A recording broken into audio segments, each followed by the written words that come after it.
Welcome back to the Skids Giggles Podcast. I'm Pascal, chief instigator of the show and your host. I'm joined by my co-host and our resident engineer, the yin to my yang, the crockett to my tubs, Bryson. How's it going today, buddy? Hey, great, Pascal. How are you? I'm good. Today we are rejoined by Anna Newkirk. How's it going, Anna? I'm good. How are you guys? Excited to be here. Dandy. Oh, well, we're all good. Looking forward to our little catch-up today. It's been a couple of weeks. Actually, it's been a couple of months almost since the last race. So how's it been going since then? It's been going really good. Had a nice off season. Lots of hanging out, relaxing, and started training again, I think 3 weeks ago. This is technically the third week, but I've been sick all week, so I haven't gotten much done. Yeah, it's been really nice. Okay, you've also done some traveling I've seen on your Instagram. So how was that? I mean, obviously it's 2021. It's always a bit challenging with international travel and such. How's that been? Yeah, it was really good. I was in Canada in the off season for a week and a half in Bromont, which was really, really nice. It was really good time. Lots of just hanging out, lots of riding, just doing fun activities. It wasn't too difficult it was more difficult getting into Canada than it was getting home.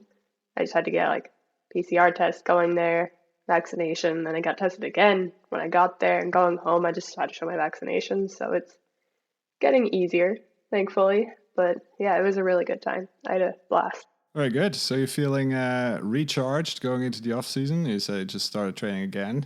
What is the plan for the next couple of months until Christmas and then into the new year? Yeah, I'd say the plan for the next couple of months is just to get hench, bulk up, obviously go on lots of rides, also do some endurance stuff, do some sprints. That's the goal for the next couple of months, just to train and get massive. All right. Well, I mean, sounds like a plan. And then there's the Christmas break and then into the new season. But before we talk about next year, let's rewind a little bit and talk about last year. What was your thoughts on 21? How did it go for you? It was a roller coaster of a season. I'm not gonna lie. It started off not very great, especially in the downhill side of things, and it wasn't very great for the first couple of races up until Maribor. And in Maribor I started, I guess, feeling like my old self on the bike again and started to gain some confidence. And then from Maribor on, it was actually turned out to be pretty good. And in total, I'm very content with the season. Okay, nice. So if obviously as we learned in the first episode from earlier this year, you were finishing school this summer. And so if you want to use the Swiss rating grades, which is 6 is the best, totally mission accomplished, and 1 is not so mission accomplished, then where would you rank it? Honestly, I don't remember. I didn't fail any classes, which is great. And I didn't finish any classes with a 6. It was all just kind of like in between the 4. Yeah, most of them were like 4.5s. Couple 5s, I think like maybe 1 or 2 5.5s, but just very, very average. Yeah, but I finished, I made it through, which is all I really care about, to be honest. There you go. That's the only thing ever anyone will ask you about. Have you done it? And then it's a yes or no, and no one asks about the grade. Unless your grades are like super good, nobody cares. Exactly. But if you have to look at your bike season this year, where would you rank that? Same level or a bit better? That's a difficult question. I think it's really hard to rank it because it's so objective. I'd say I'd rank it maybe like a 4.5 out of 6. You know, like I passed, but like it wasn't like perfect, it wasn't like, wow, this is incredible, so good. It's like, it was passed, a little bit more than just passed, but there's still room for improvement and lots of room for improvement. Okay, but what were your personal highlights this year? I had a couple of personal highlights. I think my first personal highlight of the season was Maribor, the World Cup actually qualifying, because I didn't qualify in Leger, which was a low light. I was very gutted about that, very disappointed in myself. But Maribor qualifying was such a big relief, and it gave me, I feel like, so much confidence for the rest of the season. And yeah, that was definitely a big highlight. Obviously, Lenzerheide was also a highlight, finishing ninth, which I was very happy with. Okay, so would you say mission accomplished for this year? I mean, I think last time we spoke, I think you set out goals, achievable goals would be like a top 5 or something like that. So slightly outside of that, but I mean, you're on a good path, I would say. How do you feel about that? Or more work to do? Always more work to do. Oh yeah, I've definitely got a lot of work to do. I think the women's field is incredibly competitive at the moment. Like, even just compared to last year in 2019, it's like the level is so much higher. Like, for example, in snowshoe, in the bottom section, the final, that triple, that unfortunately got a lot of people out. But in 2019, there was one woman doing it. That was Maureen Cabarrou. And this year, pretty much almost all the women who qualified for final were doing it. I did not do it, I'm not gonna lie. It caught a lot of people out, and a lot of people got hurt on it. And it being a doubleheader at the end of the track, I was kind of like, yeah, Let's play it safe. Don't want to get hurt at the last race of the season. Yeah, that's definitely something I also need to work on, is like big hooks like that. But yeah, back to the question, the level of competition in the women's field is incredibly high at the moment, and I've definitely got a lot of work to do before I could be up there with the, I guess, top 5. But in terms of the takeaways towards that goal from this year, do you have some good ones? What are your main things that you're going to work on over the winter? I really need to work on one thing I noticed is not moving so much on my bike, because watching myself like on replays or whatever on videos, I seem to do a lot of unnecessary movements, and I think I would be faster if I did not do that. And I don't know, I feel like just general speed, mindset, mental stuff, jumps, corners, pretty much everything. Oh, I need to ride like rounder and smoother, like actually use the whole track instead of just using part of the track, because I don't know, for some reason I tend to forget that the tracks are actually pretty wide and there's a lot of space. I'm just like, yeah, just stay here in the middle. Yeah, there's a lot to work on. Okay. Well, actually, we can already throw in, we've obviously reached out ahead of our little catch-up. We reached out to friends and followers and fans of the podcast. And we actually have quite a fitting one from a friend, Domi Wittmer, that would fit in quite nicely here. And he was wondering if you analyze your riding, and if yes, how, and if not, why not? And what are you going to do to be better and faster? I do analyze my riding, especially at like World Cups. I'll compare my GoPro footage to like other people's GoPro footage, see where I'm losing time, see where I'm gaining time, see where I can make up more time, et cetera, et cetera. And any time that I'm like filmed, whether it just be an iPhone clip or like from live stream or whatever, I'll go over that, watch that, see how I look on the bike, see what I'm doing wrong or what I think could be better. Because I think it's really important. It's a really good way to improve skills, is watching yourself ride. Like, obviously filming and videos and stuff are great for social media and posting on Instagram or whatever, but they're also really good for analyzing your riding and seeing what you can improve on. I think it's a really valid point. When I first got into biking, I watched all the movies typical of people in the early 2000s, and you see the free riders and everything, and you're watching how they do this kind of stuff because you want to try it. And of course you go and do it and you just endo, and then you got to rewatch the video and be like, oh, I see. So he kind of did like a little pump. Yeah. And maybe you try that, and of course it's not so fluid or majestic, but it works out and you end up landing.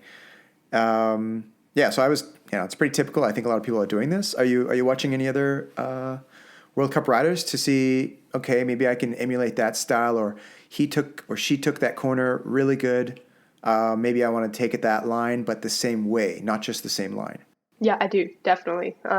Even like just before races, I'll go and watch like replays of the race, and there are certain riders who I really like to watch and like analyze their style, like Rachel Atherton. I love like watching just like the Red Bull TV replays of her in race runs, just because she's incredible on a bike. She's definitely the GOAT. And just watching her and the fact that she was able to like be at the top for so long, and maybe she'll come back and do it again. But I think she's definitely one that I like to watch and like analyze her riding style, how she stands on the bike, what she does and stuff. Yeah, lots to take away. Absolutely, and I mean it's some of the top teams, they have their line guys and their video guys, and they're doing all the analysis and comparing the lines and checking out other riders, I've heard, and so I mean again, there's a lot of power and value in visualization and putting yourself into that same position and hopefully to replicate. Yeah, definitely. Also, I mean, an interesting question that I've noted down for myself here is, of course, this is your first season as a full-time athlete, and well, you've finished school, and so that obviously takes quite a bit of time, and now you're a full-time athlete. How's that changed the game for you? Is it much different, or is it kind of same old? I don't know if I'd call myself a full-time athlete yet, because I do still work on the side. But I do have a lot more time now, which I'm only starting to realize it like now that I'm in the off season, that I'm training again, how much more time I have. It's not just like wake up, go to school, go train, go back to school, go to work, go to bed. It's like I wake up and I can actually sleep in, can actually get like enough sleep, which is really nice. I have time to like cook better food. It's not just like pasta and pesto every day for lunch. I can actually make proper meals. I have time to go on longer rides. I have more time in the gym. It's everything. I just have more time to also enjoy the things that I'm doing. It's not just like, okay, I have exactly 20 minutes to get to the gym, and then to gym I have exactly an hour and 40 minutes to get this training done, and I have 20 minutes to shower, ride back to school. That leaves me 10 minutes to eat. Okay, and then class starts, and then I have to leave as soon as class ends, and then go straight to work. And then I have 5 minutes to change or go to the bathroom, get ready or whatever, go to work, get home, eat dinner, go to bed. It's not just like, I don't know, it's way less stressful. It's so nice. I have so much time to like just enjoy things, and I can take my time, and it's really nice. I'm enjoying it. Very good. That's less stress is always beneficial and more positive undertone than just being chased by your own schedule and stressing about being on time and being somewhere at a certain point in time when you just want to sit down for 5 minutes and just chill. Do you think that the schedule, the program that you can put together for yourself now that you don't have school and so many commitments, do you think that's going to give you a better result than when you were so pressed to have to commit to so many different things and follow through? Because you were really dedicated at that point. Like you really showed your grit, having to do school, work, train, and be a pro. You think maybe now with your improved schedule, you're going to feel more successful? I think the lack of, or like the fact that there's less stress will definitely help. And I feel like that was also like had a big impact on my season. Like the first half of the season when I did not race very well, I was still really stressed from like just the whole, because I had a really busy spring, and looking back, I realized I was definitely a little bit stressed. I don't know how great that was, but it definitely had a big impact in my mindset and my mentality, and I don't know, it was just really exhausting, and I found it really hard to like focus and actually like, sounds cheesy, I know, but I found it really hard to believe in myself and actually like well, yeah, believe in myself, and I had like zero confidence, and then yeah, so I think like if I'm less stressed, that'll be less of a problem. Like I don't know, just more, like I said, more time to enjoy things because uh yeah, mindset plays a really big role in downhill in any sport, but in downhill it's a determining factor. And yeah, I think the lack of stress will definitely help me.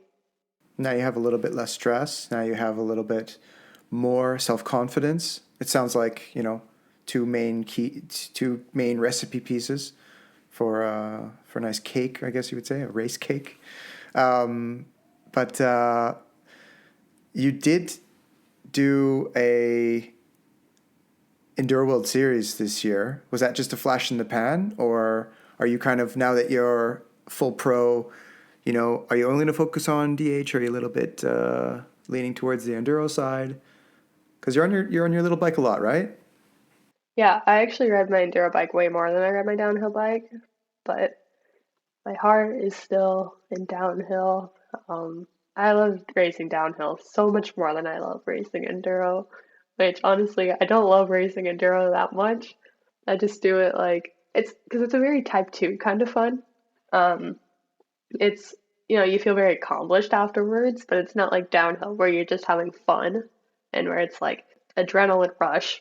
Yeah, I don't know. Downhill's just a lot more fun. And I think I will maybe do like just a token EWS each year. But I think downhill is definitely my main focus. Yeah, these double headers can be pretty tough.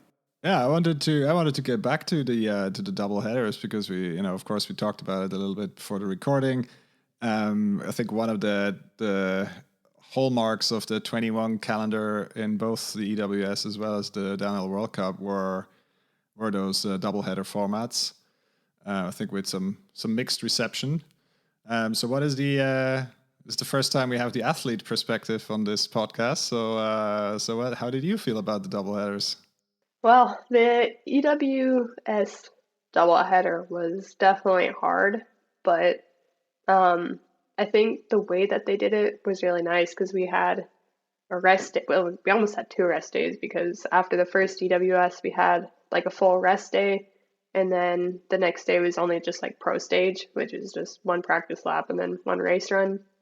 However, I do kind of wish that they would have changed up the stages in between the two races because first off, we'd already raced them all, and not only we'd already raced them all, but the EWS 180 guys had already raced them all, so the tracks were completely destroyed by the time we raced them the second time. And I think it just would be a bit more exciting if there were, or at least if they made like little changes in the tracks and stuff, like they did in the downhill World Cups. But I thought it was a good experience racing the EWS doubleheader.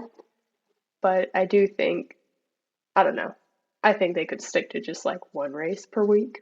Depending on who you talk to, I mean, of course, there's different perspectives. Of course, people are always asking for another like gnarly race, like Finale was, like 6.5, 7 hour days, 2,000 meters of climbing, super long transfers and all that. So kind of the type 2 or even type 3 fun. Uh, and then between having 3-4 stages, a short pro stage, mostly uplift assisted, somewhere in between there is kind of the sweet spot of what an enduro should be. And I guess as the format develops, they will find that sweet spot. That of course at the current stage, trying to make it work for broadcast. So even maybe with live broadcasting and having a format that can be shown to other people, and be it as a live stream or as a TV production later on. So I guess they have to strike the balance between all those interests. But but I mean, for a good perspective on the EWS doubleheaders, I suggest you guys listen to Eddie Masters on the Downtime podcast. Great podcast, by the way. He has some interesting takes on it. But if you compare the EWS doubleheaders with the downhill doubleheaders, how did you feel about that? I'm convinced the UCI is trying to kill us with the downhill double headers. Because if 1 week of racing isn't hard enough, they just decided to give us no rest day at all and just put a second race right behind it. So right after the race run of the first race, everybody was back up top, walking down the track or down the new track for the second race. And then the next morning was practice, and they gave us 0 recovery time. And even though we only ride downhill, it's actually quite difficult, especially for the mind. And a lot of people were finding it really hard to focus, and we're just so drained by the end of it, or even by the first day of the second race, that it was, I don't know, it was a little bit dangerous. I think it would be cool if they gave us a rest day in between, then I wouldn't mind the format so much, but without a rest day, it's a bit intense. Yeah, it's very intense. I'd be fine with just one race per week. Okay, but did you adapt your race week strategy for the double headers, or do you just basically condense your strategy into 2 races within a week, or what did you do? Pretty much, yeah. No, I was just meaning, did you maybe leave out a practice run? So rather than do, I don't know, what you do on a normal practice day, you do 4 or 5 runs, 5 or 6. 4 to 6. So then maybe Sometimes you just do 3. 2 to 4 or whatever, just to save some energy for race day or something like that. Yeah, so I guess actually, after the first race, I did only do 2 practice laps, just the 2 mandatory ones. Because I was so tired that I didn't even want to do more. Oh, okay, wow. But they changed the tracks quite significantly in some spots, or at least what you could see on the live feed. Was that, something that threw you off, or was it kind of just minor changes in the grand scheme of things? I think the changes weren't too huge. It was only 2 sections that they changed in snowshoe. But it wasn't too bad, and neither of the sections required great line choice. It was just pretty much main line with confidence, so it was just getting used to the features and the big rogue up top and stuff. So yeah, it wasn't I liked that they changed the track. I thought it was good. I'm no racer, but I would tend to think that if you're going to have to race almost the same track again a few days later, and of course you're already fully trained out, you gave it your all in the first one, and you got to recuperate for the next and somehow manage that. It's not so much like a race strategy, but more of an energy recovery strategy. Did you think of anything like that for the weekend, or for that however 1 week that you were in snowshoe? Yeah, definitely. I tried to get in as much recovery as I could, whether that be just spinning my legs or stretching and stuff. But I didn't have a mechanic or anybody there, so we were doing all our own bike work, all our own shopping, all of our own cooking, everything. So we didn't have that much time to recover, but we did do a lot of sleeping. We went to bed early, or I went to bed early every night. Luckily, I was a bit jet lagged, so I fell asleep at 9 o'clock every night, and I think sleep was definitely a big part in recovery. And well, it looks like you did something right, because I'm not sure if the field was exactly the same, but you moved up 2 positions on the second race. The field was unfortunately not quite the same. Okay. A lot of girls crashed out. I see. And a lot of them didn't race, or some of them didn't race the second race. But unfortunately, there were some big crashes. Vero, I think if you were watching it, you guys might have seen Jess, unfortunately, had a really big crash. Monica didn't race because she had a big crash in the SOAR. So unfortunately, it was, a lot of people crashed out. Yeah, I mean, it looked like a gnarly racetrack. Also on the live feed, it was it's pretty spicy rock sections, and then that triple at the bottom, as you mentioned, caught quite a few people out, and unfortunately quite big time in some cases. So you weren't able to bring Jules along with you, but she was there for some of the other races, looks like. Yeah, she was there in Leger and Maribor. No, not Maribor, sorry. Ligier and Lenzerheide. Unfortunately, she cannot go to Maribor, but yeah, it's always a really big help when she's there. Obviously, I'm not the best mechanic. Like, I can get most stuff done, but she does it a lot better than me. And it also just takes a lot of weight off my shoulders. I pronounced it wrong, didn't I? It's Yule. It's Hewlett, but Jules is fine too. Yeah, well, with my Canadian accent, eh? Yeah. And then looks like you're racing a lot with Abby. And Yeah. then one time she pipped you. Was it the IXS Cup? The IXS Cup in Nice. Maribor. Yeah, I know. I was really stoked for her. We battle each other a lot. Yeah. We push each other a Yeah, lot. that's progression. Yeah, definitely. We go to a lot of the races together too, so it's always it's a good time. Yeah. But yeah, I was really stoked for her. She was riding really well that week, especially like in the wet in Maribor because it started raining like on race day right before our race run, so it was just like completely soaked that game on. run. But she rode really well. Did she lean over on the podium and say, "Sorry for partying"? She actually said exactly those words. I knew it.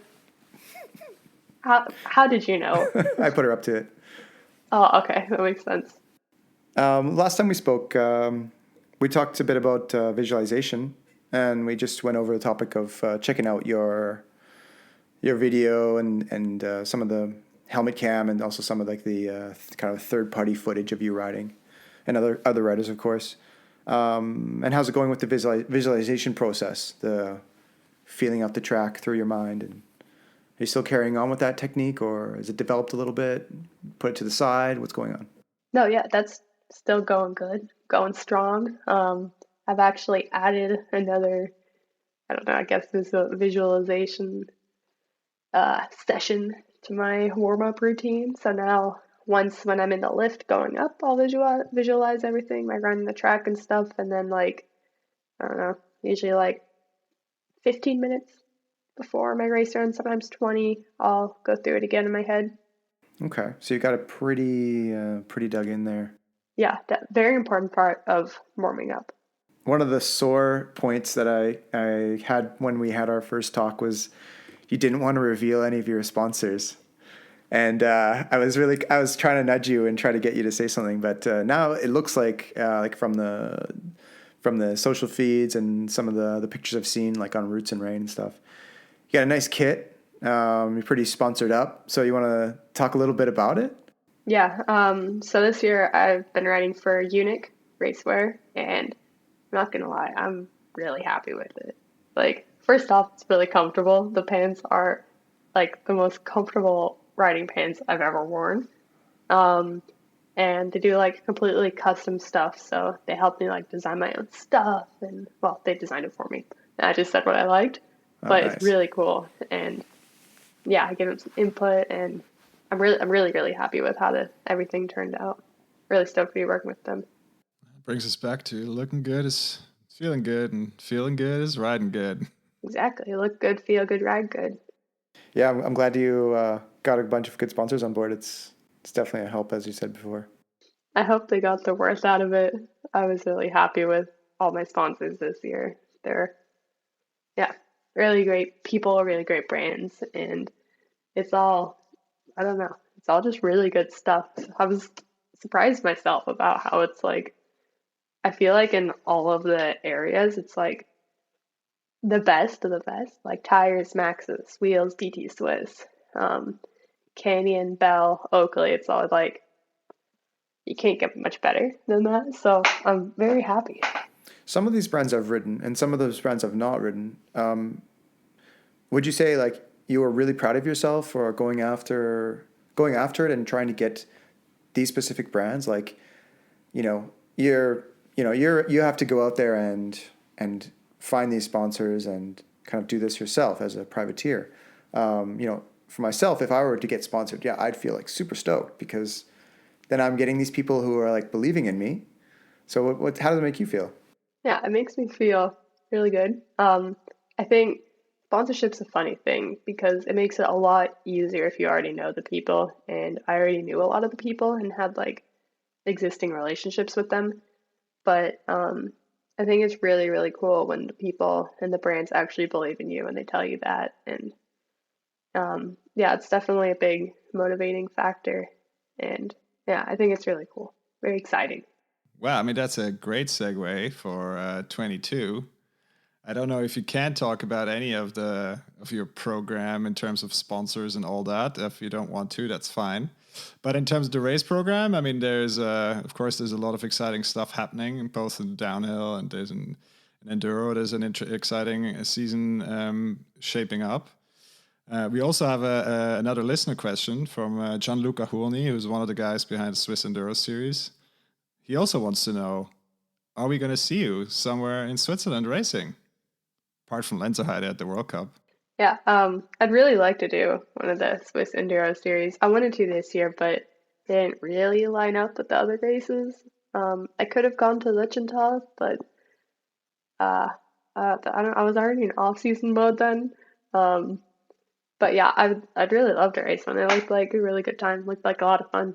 That's definitely on the list. Cool. I mean, again, I did both of the races this year in Lenzerheide and Lichtental. Both of them were super cool. Cool tracks, super organization, pretty clear where do you need to be when, and just cool vibes and really a good time. But the rest of the program, usual World Cup and a bit of an EWS or some Crankworks again. Yeah, I'll definitely be focusing on World Cups. I would absolutely love to race some Crankworks events. I love Crankworks. Crankworks events are so much fun. You got so many events and so many disciplines, and it's really, really good time. Everybody's just there to have a good time and hang out and race. And yeah, I would love to do some more Crankworks events, and I'll probably do my annual EWS. Not sure which one yet, but okay. I'll probably do one. Is it your last season as a U21, or are you full-time elite now? Full-time elite next year. Rough. Rough. Very rough. But yeah, I mean, it's there's so much to choose from next year, and yeah, I hope that the pandemic situation is kind of chilling out a little bit. Doesn't look like it right now, but from whatever the plans are, they look pretty interesting. And good challenge to put a cool program together. Yeah, I'm really excited for next year. I think it's gonna be a cool year. I hope. One thing we also talked about last time is you doing some coaching and working together with the guys from Pump Track Mutants. We also had them on the podcast, as you may or may not know. I do know. the two of the guys, they are old friends of mine. They I was from swimming, so I knew them pretty well. So that lined up pretty nicely. But the idea was that you do some coaching on their pump track days and kind of training days. Did that go ahead? Yeah. So once a week on Saturdays, I'll coach a group of kids. It's a really good group. They're all really respectful, really good riders, and it's a lot of fun for me. Yeah, I really enjoy doing that. It's a really good group of people. Okay. And are you doing some more next year, or are you just sticking to the once a week kind of schedule? It's a secret. I'm planning some cool stuff, and you'll hear about it soon. Like and subscribe. Follow for more. Okay. We also have some more listener and friends and family questions. One of them being Bennett, your brother. Oh no! He mentioned. I mean, there's a whole list of questions. He also mentioned that you have now the official bike guide certification. Is that related to the pump track project, or also more secret stuff that will be announced soon? Well, it's not a bike guide certification. It's just coaching. I'm a certified coach for people between 10 and 20 years old. Yeah, which is really cool. So I can do some more coaching, do some more like trainings and camps and stuff, which is exciting. Okay, specifically for mountain biking or across the board, so like BMX and pump track and. Well, for cycling, I think I'm not going to do any road classes. or track. I think that's a different. It's mountain biking, but like mountain biking and pump track That's and not your stuff. core competency. No, I've ridden road like maybe 10 times in my life, and usually on a gravel bike. Or a transfer stage. Or yeah, or just like on my enduro bike riding over to the trails because I have to ride like 20 minutes of tarmac just getting there and like 40 minutes getting home. How are those intervals doing? Ugh, I hate intervals. They're doing good. I just started training again, so I haven't done that many. But yeah, still hate them as much as I did before, but they're very important. Also, I don't know, they're kind of fun sometimes because like sometimes I like to suffer, but it's a love-hate relationship. Mainly just hate. I don't know. It sounds like they kind of like them a little bit more this year. I don't know. I think it's really, I like it when like I really get in the zone, when I get really focused.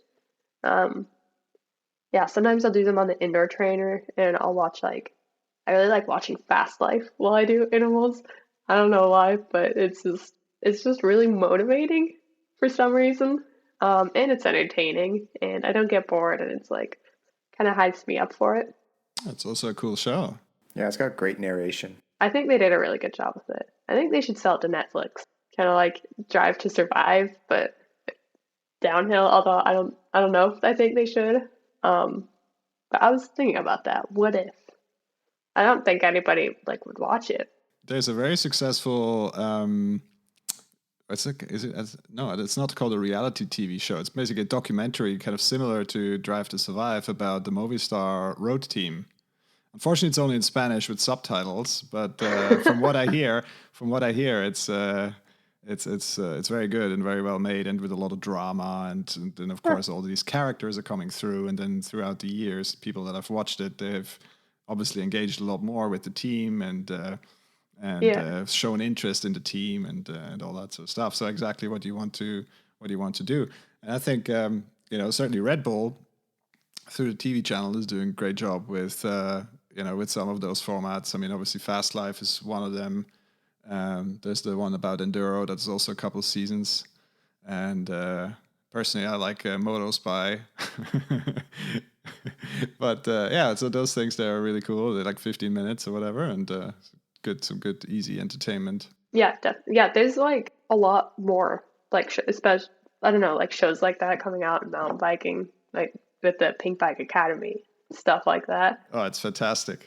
That, not gonna lie, kind of my guilty pleasure. Kind of enjoy watching it. I hate to admit it, but it's pretty entertaining. It's so good.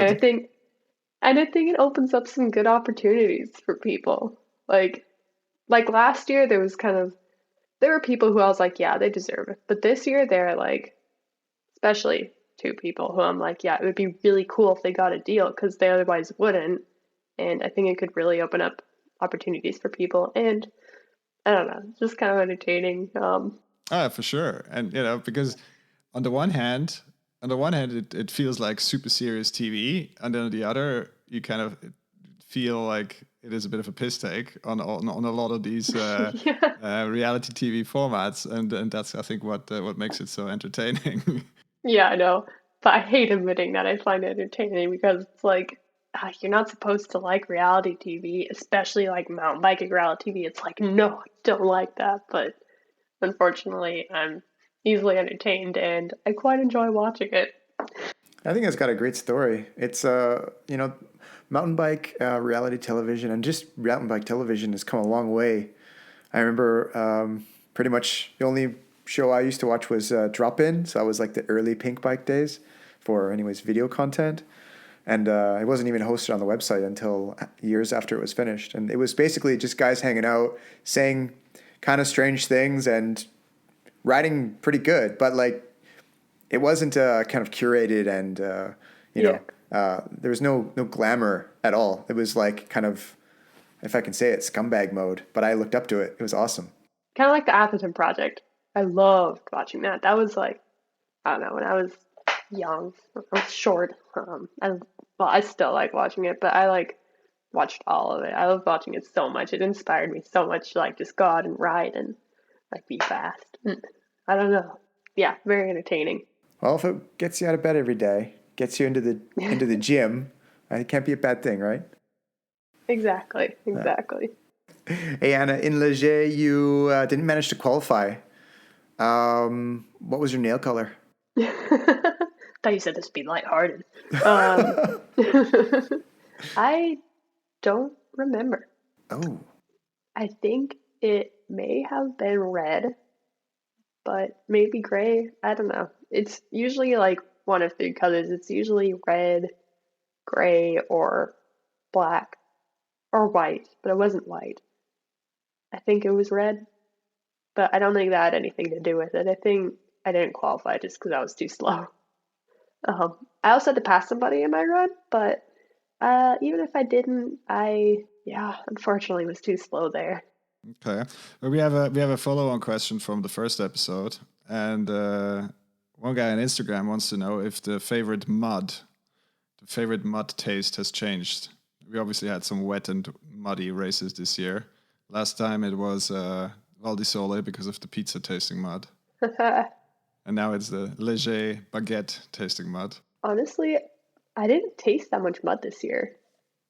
Okay, that's good. That's a result. Yeah, it was probably the Val di Fassa mud because I had two huge OTPs there. But other than that, I think I only crashed in Leger, which for me is like super weird because normally I crash like 5 times per race. But I had very few crashes. I had like lots of moments, definitely hit some trees and got folded in my bike, but never like actually hit the ground other than in Leger and Val di Fassa. Oh, I also hyperextended my leg one time on a jump, but I it was weird. I like landed with my leg straight and kind of I don't know.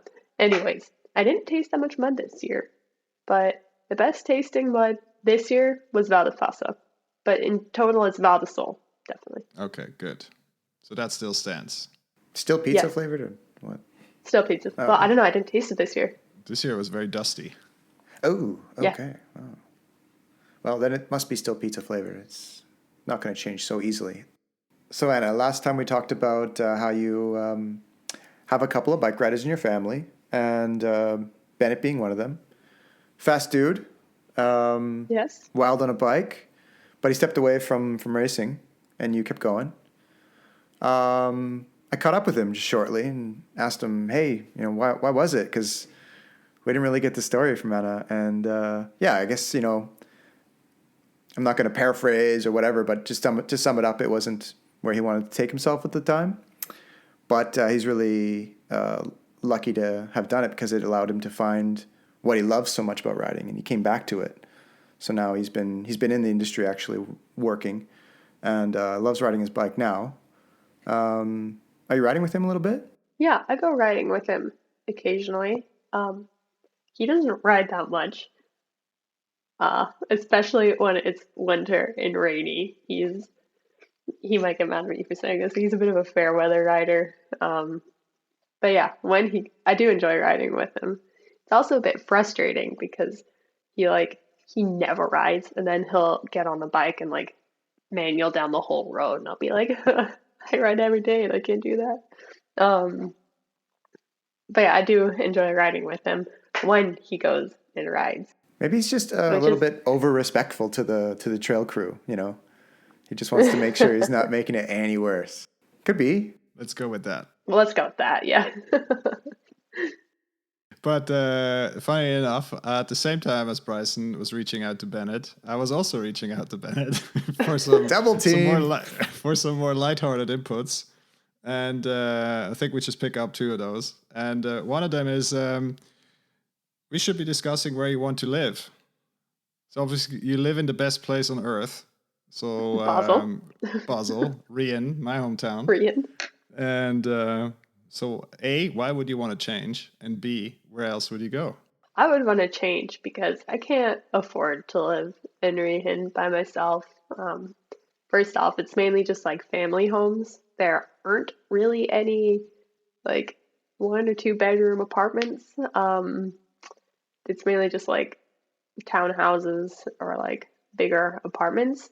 Suburbia. Yeah, suburbia of Basel. I could see myself living in a big variety of places. I wouldn't mind living in Basel. I wouldn't mind living somewhere in Austria, like Innsbruck, I think would be really cool because you have like a really cool city, good university, mountains. I would love to live in Canada. I think it's a cool place. Yeah, like BC, I think would be really cool. Squamish, but I hear that's also pretty expensive there. But if It's I not were, cheap. yeah, but if I were rich, I might move there. Also, if I You weren't can racing, dream. because You can dream sometimes. exactly, You can do the old-fashioned way. Just live the dirtbag lifestyle exactly. That's Bike true. bum. Just with 2 live in a bikes. van or something. Whistler Yeah. Bike Park. Like no car, no money for food, but 2 sick bikes. Exactly. Yeah. No, I don't get too like.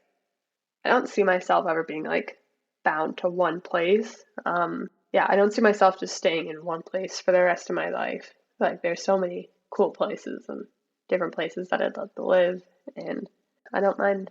I don't think I'd mind moving around a bit. Oh, for sure. I mean, for the record, I haven't lived in Rien for longer than I have lived there, so Traitor. that should tell you something. Traitor. I know.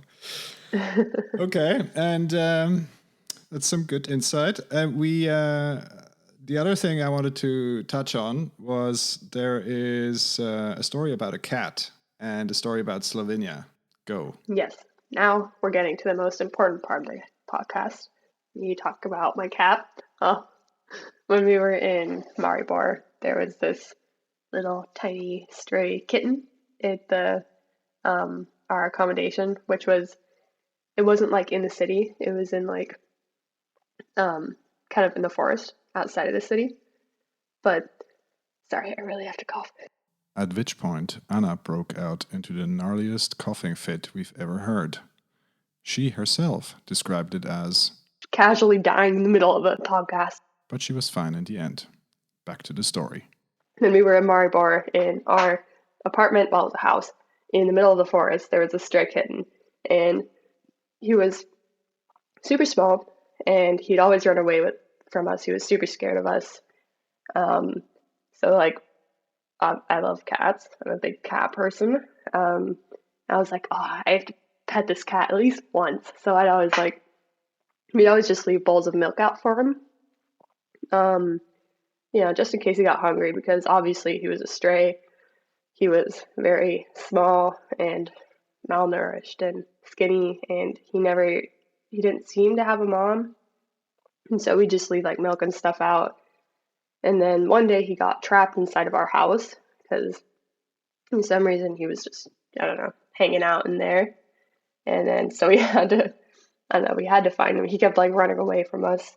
Eventually we got him out. And then on our last day of the stay, I was out racing, but some other people were back at the house, and finally the kitten came around while I wasn't there and started hanging out with everybody. And I was like, oh, dang it. Obviously I was focused on the race, but I was so disappointed.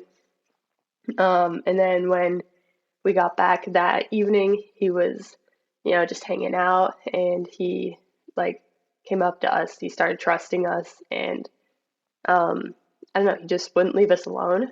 And we were like, what do we do with this guy? And so we just left him for the night.